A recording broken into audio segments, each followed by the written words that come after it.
So when I undertook this Facebook Live project, I did not realize that I was going up against the Eurovision contest. Had I understood that, things might have been very, very different around here.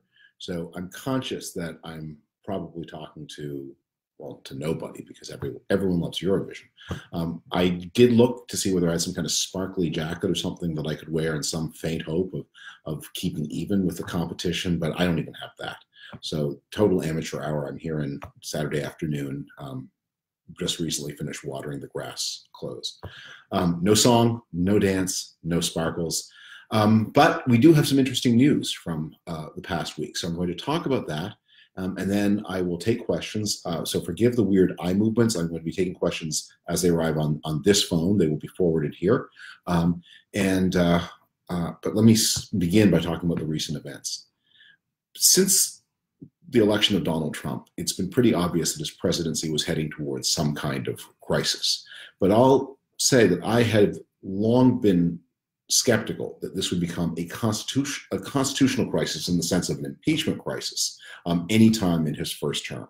What struck me as more likely was that we would have a lot of political battles. We would ultimately have the presentation of the Mueller report, which would, I hypothesized, no doubt, detect many crimes, but that would find that I then thought that the core of what was wrong, the core evil that Mueller was supposed to investigate, the allegations of cooperation between Donald Trump and the Russians, that what Mueller would discover would be scandalous, but not necessarily criminal. So that's what I thought before. In the past week, with the Michael Cohen revelations, we suddenly have a very new set of possibilities. We are opening the way, the fact that never mind Russia, never mind the gravest espionage scandal in American history, never mind all of the constitutional and national implications that are raised by that, we may be facing a very traditional mouth of the Hudson, Alphonse D'Amato, Sopranos-like envelopes being kicked upwards, grubby payola scandal. That money was directed or requested inappropriately by Michael Cohen. He would sell protection.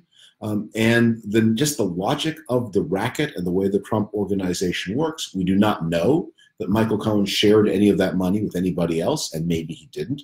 But it also is very possible that he did. And if he did, we have a pretty low-tech scandal. And it may be that this low-tech scandal will actually come as a strange kind of relief, because to that part of the scandal, most of the rest of Congress and the Republican world can say, oh, well, we're not implicated. I mean, the Republicans are now up to their eyeballs in the Russia scandal, both during the election, when Russians were helping down-ballot Republican congressional candidates, let's not forget, and at the same time, since the election, when Congress and especially the House Intelligence Committee has worked so hard to protect Donald Trump and to silence potential Trump critics. Sorry, not to silence, but to besmirch and defame potential Trump critics inside the FBI and elsewhere. That's a complicated story. This Cohen story is pretty simple, and it may be about to go very, very fast. And if the errant and unfounded speculation proves true that the related Cohen, Elliott Broidy, pay the Playboy model to have an abortion scandal is in any way connected to the president. At this point, I mean, maybe there's nothing that can shake evangelical support for the president, but we're about to find out whether nothing really is nothing. So I think we're at an interesting bend in the river, bend in the story, where it is very possible that things may be about to go very, very fast, and in which Donald Trump's party support may begin to disintegrate, because so many Republicans will find it easy to say, that stuff, that mouth of the Hudson, that Soprano stuff, we have nothing to do with that. We won't protect you from that. So let me now consult and see if there's some questions or things we want to discuss, and let's see what we've got. And thanks to everyone who is bumping in. Hold on a second. Okay. Will 45 be able to pardon Cohen on New York charges?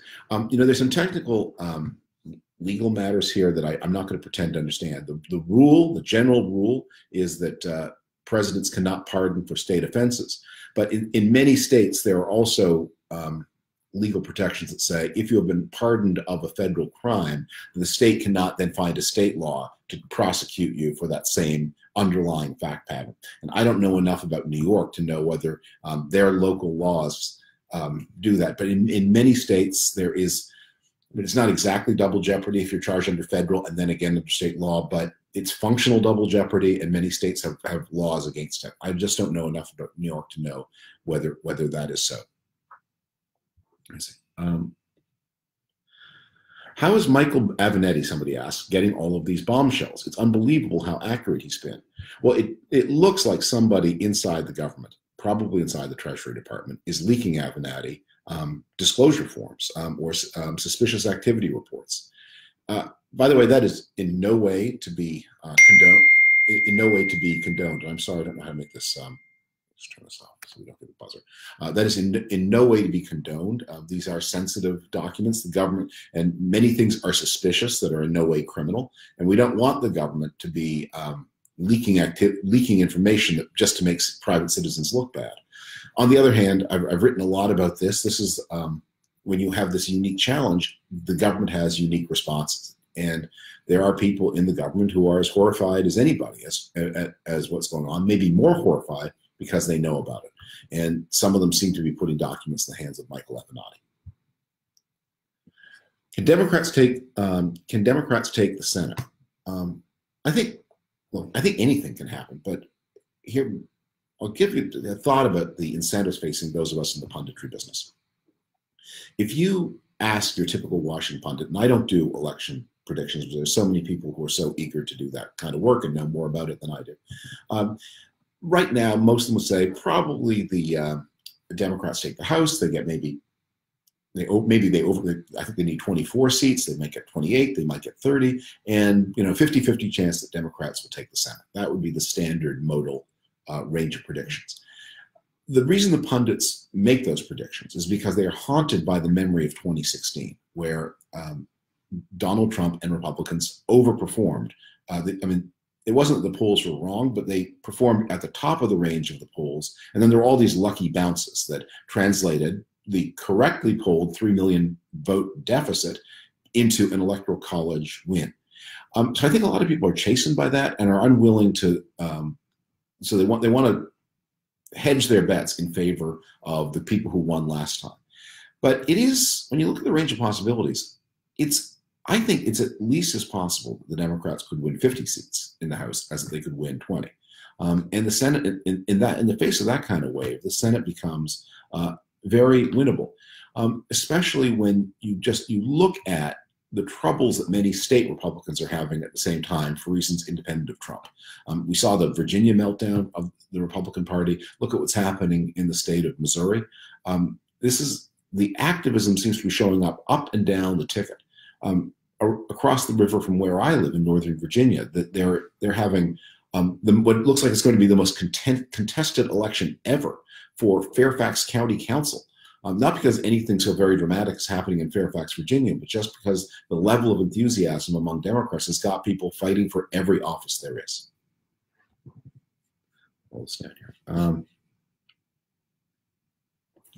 Okay, I'm not seeing questions here. Let me see if I'm seeing them here.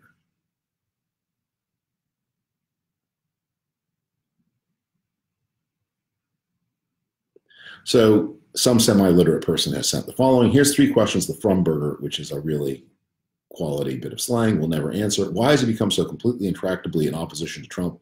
Why does this extend to the GOP for supporting him? And what is this? Does Frumberger receive any material misspelled?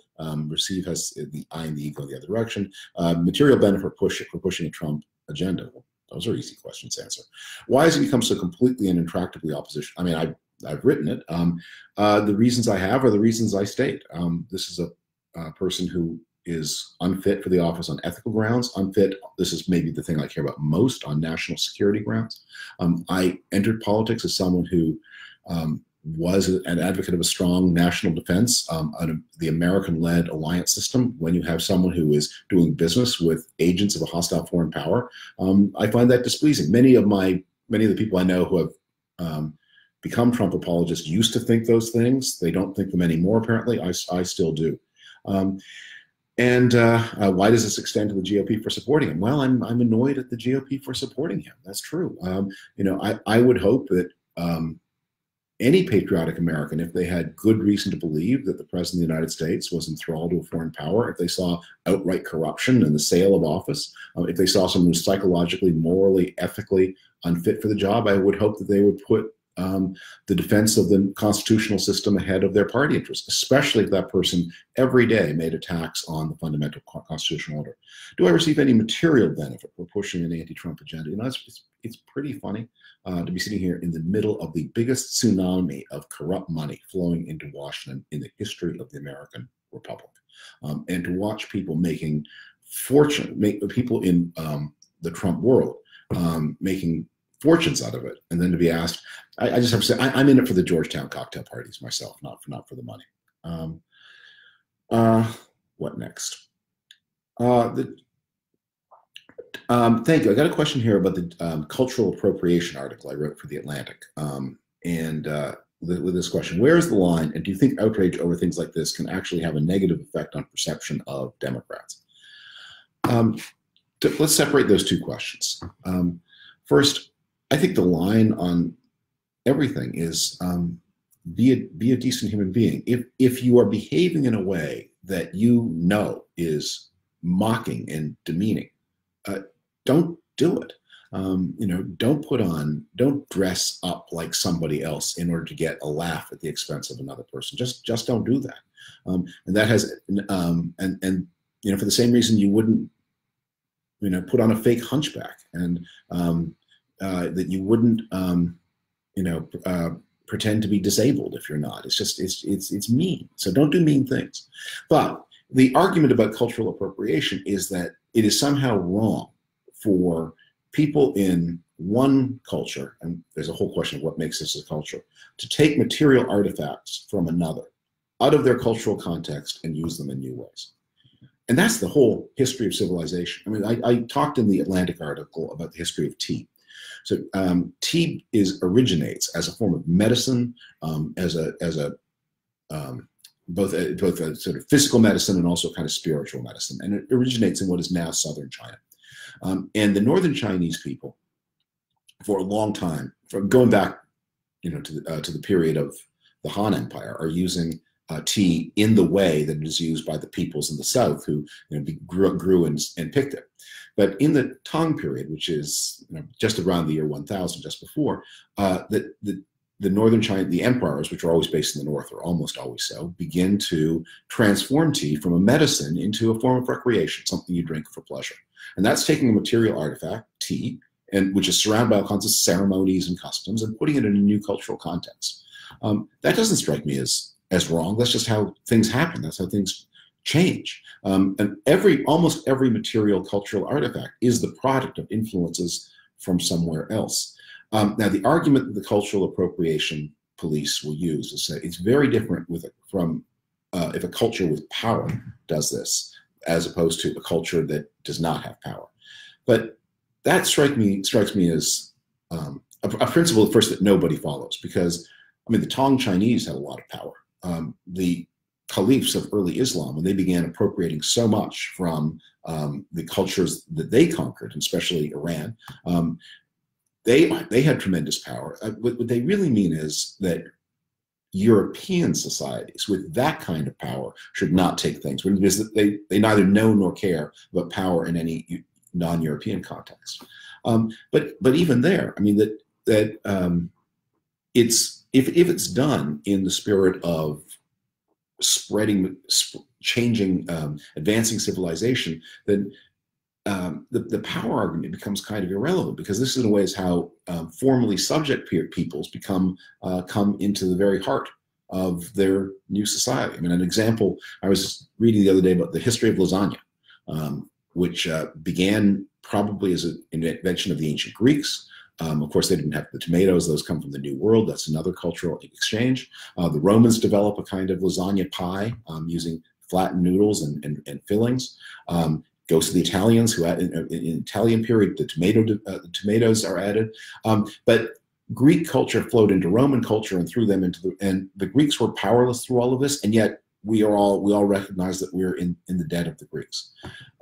So, I mean, there's a lot to say about all of this, but this is how we build a common human civilization. And one more thing, that the outrage over cultural appropriation never pays attention to how many things that are distinctive accomplishments of Western culture are, thank God, being adopted elsewhere. I mean, the ideas of autonomy and equal dignity, these are very much ideas that come from our tradition, and that we hope that the rest of the planet will appropriate. Please do so. And so far that appropriation has been very imperfect, but the more they appropriate that, the better. And indeed, when these arguments are made, they are made very much in the name of values that originate in a particular culture. And above all, this argument about equal dignity and non-mockery. This is a very new idea. If you in the opening scene of the Iliad, they have a war council, and an ordinary soldier stands up and makes a really good point about the deficiencies in Agamemnon's war leadership, for which he is beaten and ridiculed, and everyone laughs at the beating, because the idea that a common soldier should be able to speak up in a council and criticize leaders and not be beaten for it, that is an idea that originated here, among us, and we hope that the whole rest of the world catches on. Okay, that's too long an answer for that question, but I find it a fascinating topic, as I've demonstrated at sort of verbal length.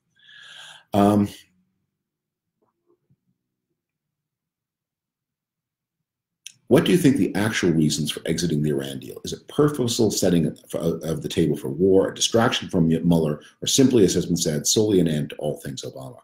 And pretty obviously, there is no strategy here. Ann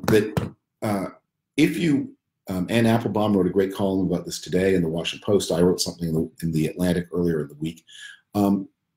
If you had a plan here, you would get a lot of things in line, because by canceling the Iran deal, Iran has received a lot of benefits from the deal. They've received a big bunch of cash. They have received various kinds of sanctions relief. If you're going to build a new system of constraint around Iran, you have to put in place a whole new sanctions regime. And that's obviously not being done. That should have been done before the cancellation was announced. And that means working not only with the European allies, but even more importantly, with India and China. And with the European allies, there's simply the faintest of hopes. And with the Chinese and Indians, there isn't even that. So the fear that you have is that we are treading the path to war unintentionally, that we are going to get into a pattern of confrontation with Iran and frustration as it rapidly becomes clear that we now got the worst of all possible worlds. Iran has the money that they received in 2015 or 2016 under the deal. They have substantial sanctions relief, total sanctions relief from China and India. They have money, they have power, they're on their rampage to the Middle East, but they are no longer subject to international supervision of their nuclear program. That's the worst possible outcome. And as that becomes clear, and as the Trump administration looks more and more foolish, I worry that in response to that, they will lash out in a way that was as unconsidered as their cancellation of the deal. The deal is one of those things, I don't know, I wouldn't have signed it, but a lot of things that you don't sign, once they are signed, administrations inherit all the time things that they would not have done had they been in power 4 or 8 years earlier, and they have to make the best of them. And as I think not only most of the foreign policy specialists, but even most of the hawks I know, the Eli Lakes and the Mark Dubelwitzes, have agreed that once in, having paid the down payment in advance, the only real solution is to try to make the deal function as well as possible for as long as possible, while constraining Iran's other adventurism in other kinds of ways.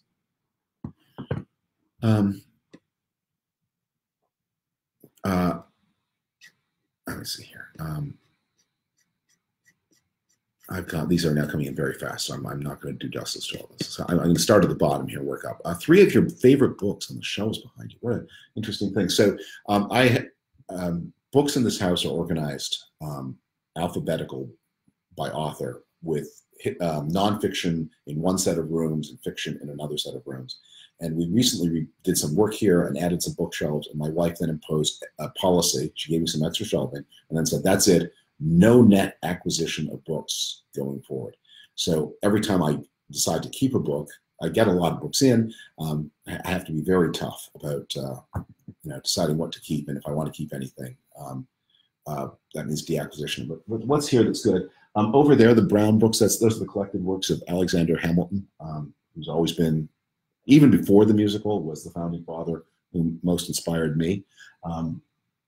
There is a photograph of my parents, my late mother, my late father, taken on the day Danielle and I were married.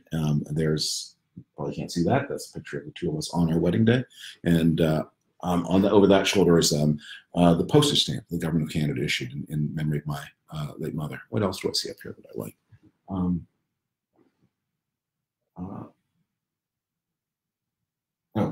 Over there is Richard Evans's three-part history of the Third Reich. Strongly recommended, especially now when I think a lot of people are in the grips of two easy analogies between the present and the past. One of my favorite history teachers in college, medievalist, used to say, history never repeats itself. It only appears to do so to those who don't pay attention to the details. And Richard Evans, he's got the details. What else is here?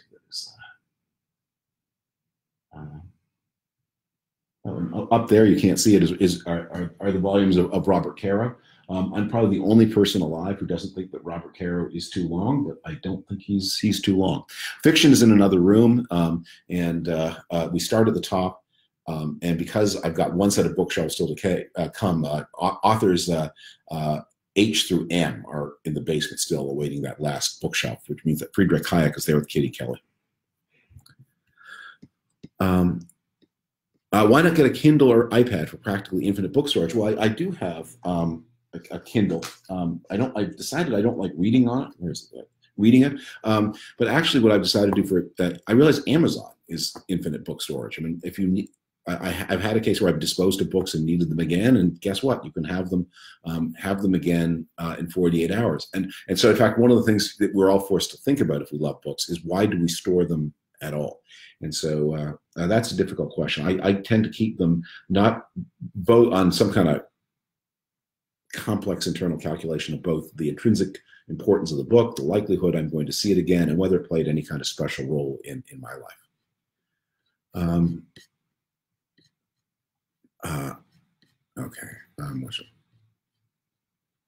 Should America denuclearize? That's a complicated question for another day. Hi, David. Do you have any thoughts on Barry Weiss's intellectual dark web and the critical response to it? Well, Barry Weiss is a good friend, and I love all of her work. I do think that piece is an example of how, as hard as you try as a writer, people read the piece that was in their head and not the piece that necessarily that you see, because that you wrote, because that piece was full of warnings about the dangerous paths that a lot of these characters are treading. Look, there's obviously huge intellectual and moral differences between many of the people that she writes. I mean, Sam Harris is a great mind, a great interviewer, and just in every way a completely admirable figure who's brought real insight into all kinds of areas that many people would never have thought about, from artificial intelligence to meditation. And he's a great educator. Some of the other people that Barry Weiss has written about are not on that level of the building, and she makes that very clear. And she also makes clear that a lot of this is about is how do people who are challenging certain beliefs around them. One of the problems with the campaign against political correctness, some of my son's friends, son went to a very liberal college, and many of his friends got so fed up with being constantly told that they shouldn't say that was offensive, and they shouldn't say this other thing that was offensive, that they, after a while, lost the sight that anything could ever be offensive at all. And you had to almost debrief them when they got out of the place to say, while many of the things that you were told were offensive to say are perfectly reasonable things to say, some of the things really are offensive.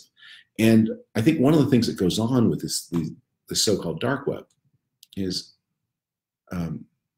that you can feel people being drawn to the glamour of of dark of I mean, the very choice of the word dark, of things that are dark.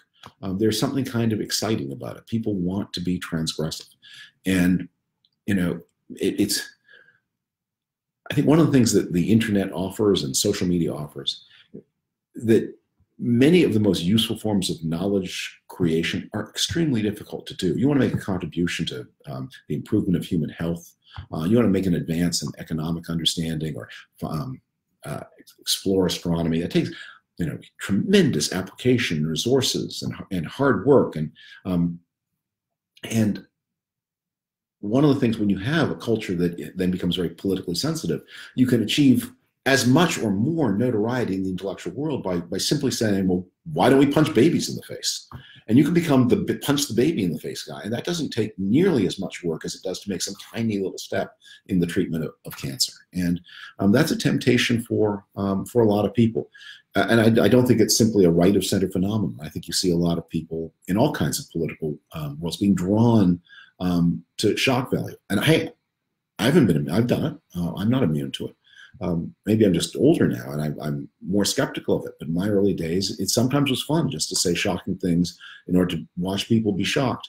And it takes some perspective to realize that sometimes it's necessary to say shocking things, but if it's not necessary to say shocking things, then why are you shocking people? You shouldn't do that gratuitously. Let me start scroll up here. Okay. How should Democrats win back voters disillusioned by the party? Look, I'm not in the business of giving advice to Democrats, and you know, I don't even really know the answer to this question. But there are many paths back. But one of the things that I watch with some concern is that it's always easy as a party to convince yourself that the smartest thing to do is the thing you want to do anyway. And when I say you, I mean your activists. And so the Democrat, as Republicans were overly influenced by passionate conservative activists who always believed that more conservative was best, that the only reason you ever want, like people wanted, they wanted Democrats, they would elect Democrats. What they really want is straight 100-proof Kentucky bourbon conservatism with no limits.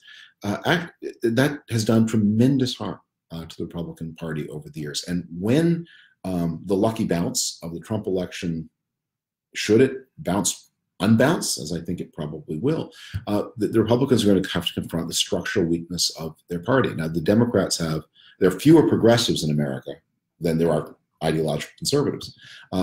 But they are very visible. They are very committed. They're very passionate. They come and volunteer for candidates. They put in the sweat equity, which entitles them to a lot of attention.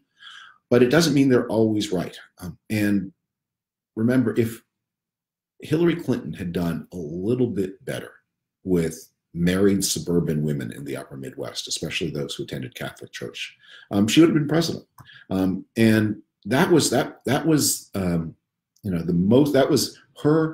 biggest mystery about why she didn't become president, was why she didn't do just that slightly bit better with those kinds of women. I think the Democrats will do better with those women this time, and that will make a lot of difference. And that's, it seems to me, is the most accessible marginal vote for them. And those are pretty moderate people. And when it's sometimes said, you can't just run on an anti-Trump agenda, but in midterm elections, anti-whoever is in power agendas tend to do awfully darn well. Do you think the RNC was involved in taking Russian money? Wynne, Brody, and Michael Cohen are all finance chairs of the organization. These questions are so explosive that I think it's really dangerous ever to overstep the facts. I mean, what we already know is so shamefully bad, and what we already know about the failure to investigate is so shamefully bad. I don't dare overrun what I actually know, but just where we are now, I mean, just think about it. It's the Trump people's excuse, their explanation of what happened was, yes, we met with a Russian spy. Yes, we met with a Russian spy knowing the person was a Russian spy. Yet we met with a Russian spy knowing that they were a spy, knowing that they were offering us damaging information about our political opponent. But don't worry, because the information we received wasn't any good, so no harm done. And the idea, like, even if all of that turns out ultimately to be true, it's still a terrible, terrible story. And every week and every month we learn more things about how the story was worse than the last time. I don't know where this is going. And I have a lot of fear for the country about what is going to happen when we find out the whole truth. If the whole truth turns out to be something that is morally and politically bad, but not necessarily criminal, we may find that there are people in this country who are willing to defend things that would once have been not only, never mind indefensible, unthinkable.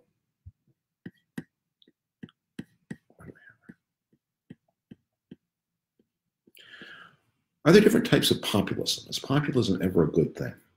So we're going to enter here into the thickets of how do you define populism. Jimmy Carter thought he was a populist in 1976. And it probably is a good thing in a big federal country like this with huge cultural differences between areas. Every once in a while for people who hold power to get a jolt from the rest of the country, that people who live different kinds of lives have different ideas about how political power is to be used. I don't know that I would really have described what Donald Trump was doing as populism anyway, because his message was, so much of it was about authoritarianism, so much of it was about national chauvinism, about ethnic chauvinism, and we don't have a good word to describe what he is. I mean, I've struggled with things like authoritarian populism, kleptocratic authoritarianism. I mean, they're all mouthfuls, but the term entered American politics back in the 1890s when it was dealing with real grievances of real people. That the United States at the end of the Civil War went back pretty quickly off paper money onto silver money, and then from silver money onto gold money. And at every step of the way, that put tremendous pressure on people who were debtors, especially farmers.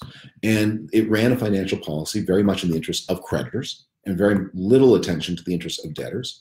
And there were many more of the debtors, and they got squeezed, and they wanted to have attention paid. And so there were a series of these eruptions of third parties from the 1870s to the 1890s. There are a series of third-party movements and movements within the Democratic and Republican Party to give debtor relief from the cost of adjustment after disinflation from the Civil War. I think there's a Greenback Party. There are all these things. The original Populists were an independent party, and ultimately that's what happens in 1896. William Jennings Bryan leads the Populists into the Democratic Party, commits the Democratic Party to the populist agenda, and then luckily for America, because no one understood at the time the economics of this, then immediately after the 1896 election, there are a series of gigantic gold strikes all over the world, in the Yukon, in Alaska, and in South Africa, and suddenly gold becomes more abundant. And so even though the United States will stay on the gold standard until the Great Depression, that money becomes more relaxed, credit becomes more available, the pressure on debtor gets relieved, and the United States has less social conflict going forward than it had in the 1880s and 1890s.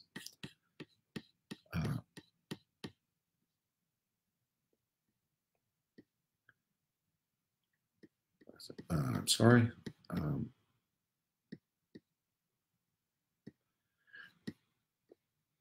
Where do you see the escalating conflict between Israel and Iran ending up? What are the chances of getting out of this without a war? I'm terrified of a conflict in the Middle East this summer. I think we were on the path to one already because as a consequence of the growing alliance between Israel and the Gulf Sunni states. The Gulf Sunni states used to be big paymasters of Hamas. the people who hold power in Gaza.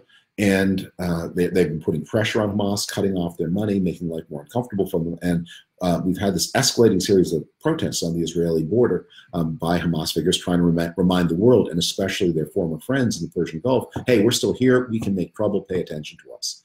And so they have these very, very violent protests that are designed to catch the attention of the world, create casualties, and things like this have a way of spinning out of control. And especially if the Iranians are also trying to make a kind of demonstration, or if the Israelis think they have some kind of permission from the Trump administration to hit back hard against Iran, this could be a hot summer. All of this in the context of America entering into this negotiation with North Korea with completely unrealistic ideas about how much the North Koreans are going to concede.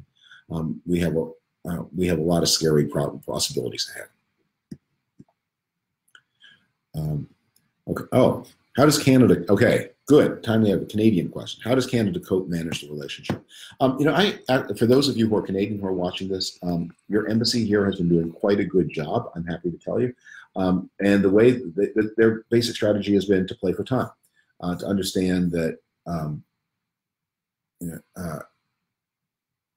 the United States, more forces in the United States are committed to a constructive relationship with Canada than and to NAFTA in general than are opposed to it. And those forces just need time to gather and that avoid sudden concessions. Also, the Canadian political system is more united around issues of trade than the American system is. The big challenge for Canada is that even if the U.S.-Canada trading relationship remains more or less on track, that relationship is a subset of a global trading system that Donald Trump seems to be bent at damaging at every turn. And he has embarked on a trade confrontation with China. And there are ways in which China should be confronted. I mean, that Donald Trump inherited a lot of documents from, the Obama years and from the Bush years before that, warning about the danger of China's technology acquisition strategies in the United States. They're trying to buy technology-rich companies, not as a normal kind of investor, but regardless of the cost of the company, in order to plunder that company's technology. And there have been people who've been rightly, appropriately, very concerned about that. But that's not what Trump did. Trump is starting a trade war over aluminum and steel, not the technologies of the future, but the technologies of the past. And acting in ways that are so unstrategic that he exposes the United States to the very deft, targeted retaliation, almost congressional district by congressional district, that the Chinese have begun to do against American agricultural interests. If you don't think ahead about what you're going to do, you're not going to have a lot of success in doing it. How can the U.S. get the respect back we earned and now have lost? Look, let me give you an optimistic case and then a pessimistic case, because I don't really know the answer. The optimistic case is these things are often easier to turn around. There's a lot of ill will about the Bush administration. I certainly remember that, and a lot of it. George Bush was very unpopular in France and Germany. Many European allies were put off. The Iraq War, damaged American relationships even in the UK, and it seemed like it was going to be very long lasting. Then George Bush left office. The Iraq conflict was reduced in intensity, and things sort of went back to normal.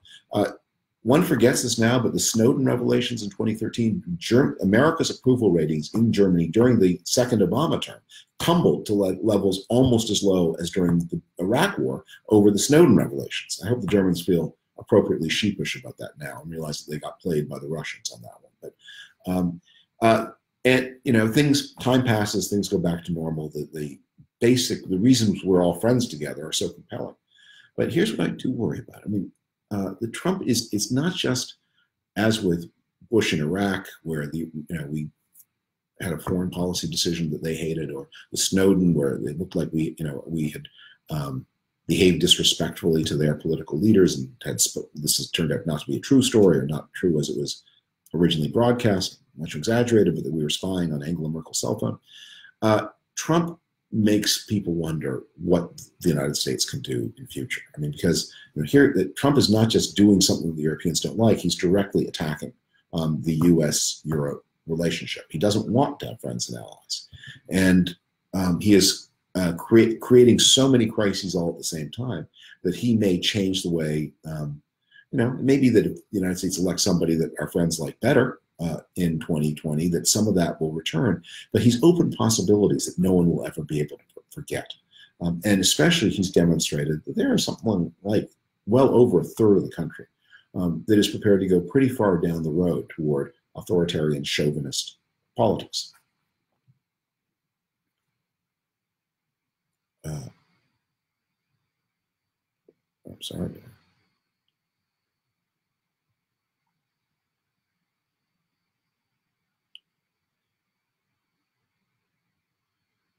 What's a question here? When they say that going over Trump's business ties is overextending the Mueller investigation, what difference is collusion and financial blackmail? What if Donald Trump is beholden to Putin and the Kremlin due to past financial activities, money laundering going back years and years? Shouldn't that be on the same level of collusion?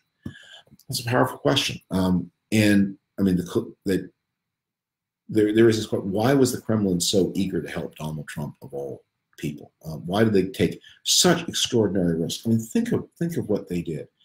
They saw the same polls that everybody else did. They had to know that probably Hillary Clinton was going to win the 2016 election, and if they had, at that point, that it might not have become public, but her CIA, her National Security Agency, her FBI would brief her on the extraordinary intervention of the Russians into American politics to help her opponents. And Hillary Clinton has many good qualities, but she is not generally thought of as a highly forgiving person.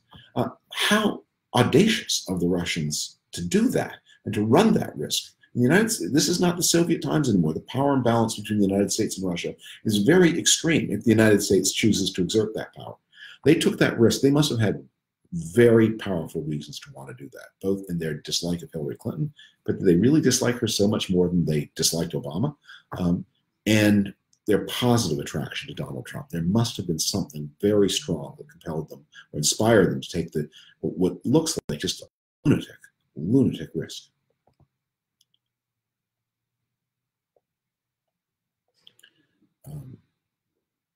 Sorry, I squashed all the. It's hard for me to read these things here. I squashed.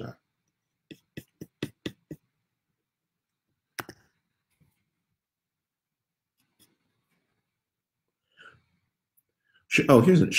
Should we switch to a proportional candidate voting system? How to end gridlock in Washington, D.C.?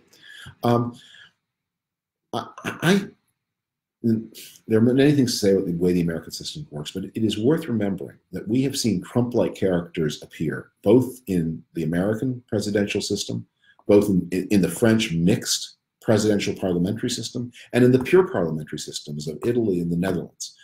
We have seen Trump-like figures, Trump-like movements take hold where there's proportional representation, as there is in Germany and Italy, and where there isn't, like the way that the British political parties have become progressively more extreme. Brexit, the United Kingdom Independence Party, and Jeremy Corbyn replacing the more traditional kind of leaders of the Labour Party.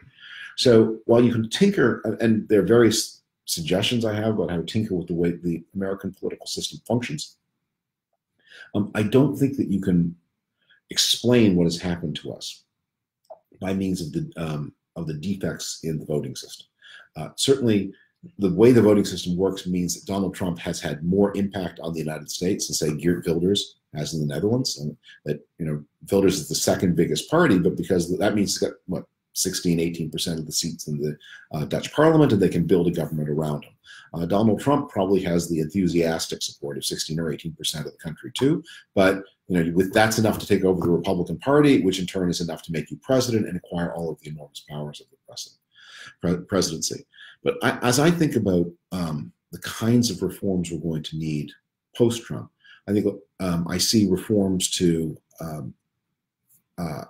certain kinds of public integrity laws. I think it just cannot be optional anymore to publish tax returns.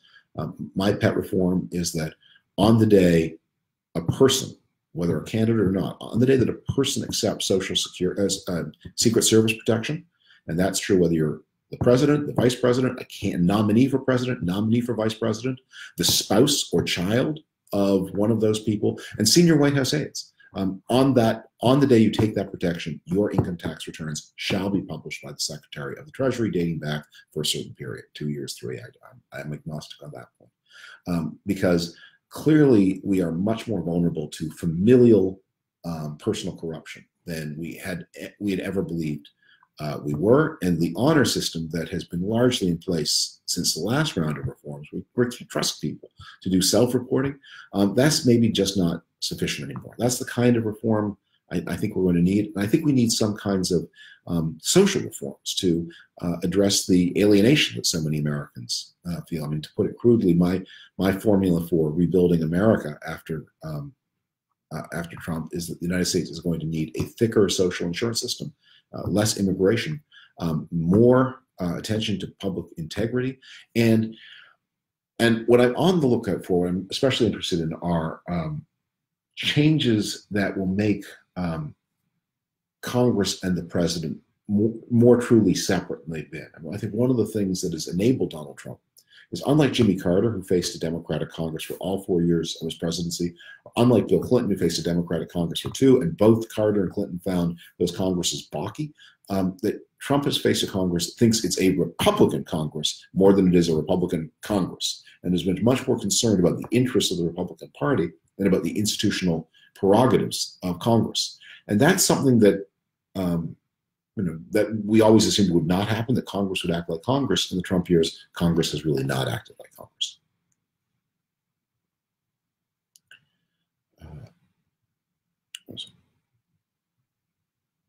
Scrolling back up here.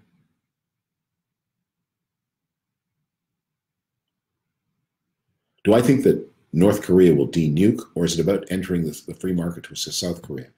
I think that I watch me be wrong here. Maybe the miracle will happen. I don't think North Korea has any intention of denuclearizing. I think what we see here is a convergence. I mean, North Korea is a black box, so I'm just reading the clues. But South Korea you can read about, and what we see is both a divide in South Korean politics between those who are very content to rely on the United States, who are the people who lost power in the last round of South Korean elections after an enormous financial scandal there, and the people who've been more wary of the United States and would like to see South Korea be more equidistant between China and the United States. That's the present government of South Korea. So that they are looking for opportunities to move away from the United States. And China has noticed that, and I think North Korea has noticed that. And in an effort to lever South Korea away from the United States, that they are trying to set up various kinds of diplomatic wedges that will separate South Korea from the United States, separate Japan from South Korea, and by offering things that are very attractive to the United States, but less so to Japan and South Korea. And I worry that we're into a situation that is going to end up with some promises from the North that will not be any more meaningful than their last rounds of promises dating back to the early 1990s, but with Japan and South Korea more profoundly alienated from one another, and with a big political win for those people in South Korea who think equidistance between Beijing and Washington is better for their nation and better for their party's political interests, as a way of further discrediting the old pro-American group who are connected to this tremendous corruption scandal in the last presidency.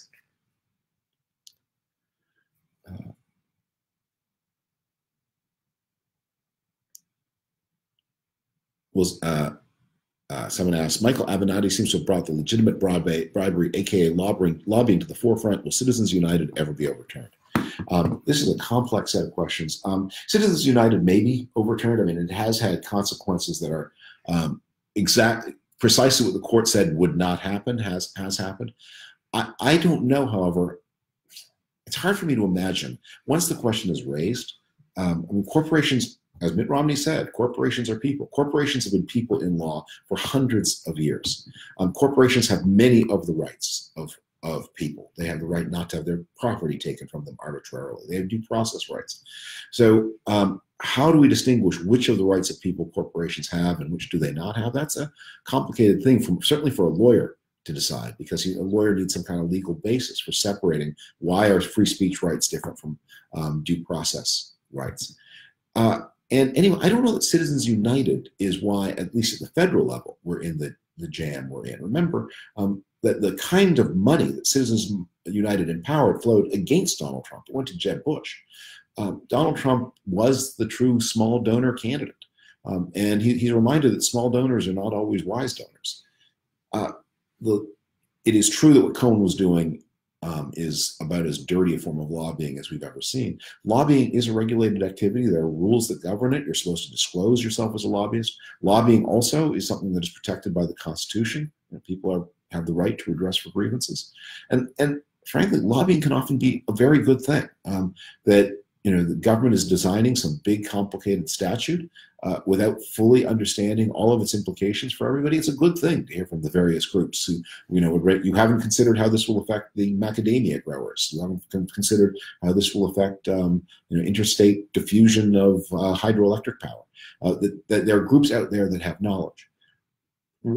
I think one of the reasons that Congress is more vulnerable to lobbying than ever before is partly because of the cost, not because of Citizens United, which empowered corporations to spend for themselves, but because of the old-fashioned cost of campaigning, which requires candidates at the lower level, not at the presidential level, to raise more money, and the lobbyists are there with the money, and then the weakening of Congress as an institution, and especially the weakening of the congressional staffs, which means when it's time to write a big bill, the Congress doesn't have expertise of its own. The expertise is all with the lobbyists.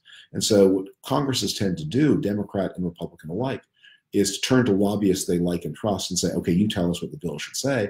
And oftentimes, the bill is written. And people have turned anti-plagiarism software and congressional legislation and discovered how increasingly more and more they just take messages from their lobbyists and cut and paste them into laws, the way like the desperate undergraduate cutting and pasting Wikipedia articles into his term papers.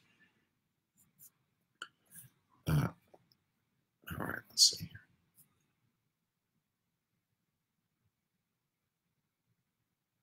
With all the barriers against third parties, with all the barriers in place against third parties in the United States, what are the options for moderate conservatives going forward? Obviously, personal question. I don't think we can answer that question until we know how the story ends. If Donald Trump gets away with it, we're in one political world. If the Democrats crushingly repudiate him in 2018 and then repudiate him again in 2020, we're in a different kind of world. I think the task for people who remain on the conservative side but are horrified by Donald Trump, and it's been meanly said that all of them can fit into my living room, and all of them probably have, but let's hope there will be more and more of them in the years ahead, is to keep our heads about what we believe, and also to keep our values intact about the kinds of behaviors and personalities we repudiate, and then to be alert and sensitive to the changing dynamics of politics, because the possibilities that will exist in 2021 are not only unseen, but maybe even unimaginable in the context of 2018. What do you think are the biggest misconceptions Americans have about Europe and the other way around? Well, I think one of the misconceptions that Donald Trump is propagating is that Europe's great cities are desperate no-go centers dominated by Islamic radicals in which people dare not set foot, and in which the state dare not set foot. That seems to me a big mistake. I've been to many of those places, and even a pretty tough town like Malmo is one where obviously the government and the state and the police are very, very, very much in control. That's certainly true everywhere in the United Kingdom, very true everywhere in France. I think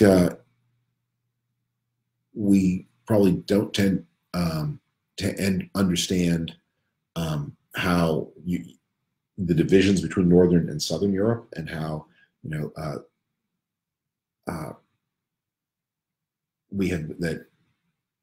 you have much more dynamic economies in parts of Europe that we would think of as quite socialist, and you have more sluggish economies in parts of Europe that have comparatively small states. Greece does not have an enormous government. Spain doesn't have an enormous government, and yet both of them have struggled with terrible economic difficulties. What do Europeans misunderstand about the United States? I think that I mean there's so many, but there is always the temptation to use the United States as a way of commenting not on the United States but about European societies, and to put us to hijack the American experience for one or another polemical point that Europeans want to make about their own societies, whether in support of the European Union, whether in support of economic deregulation. That it's hard to be interested in other countries for themselves rather than as ends to a mean for a debate inside your own country.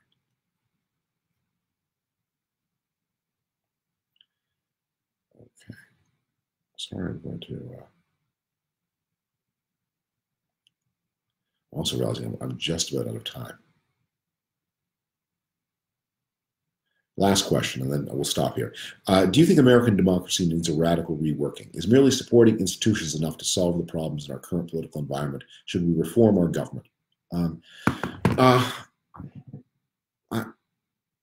I think it needs incremental reforms. I think we need to be very careful about taking big shots in the dark, big leaps.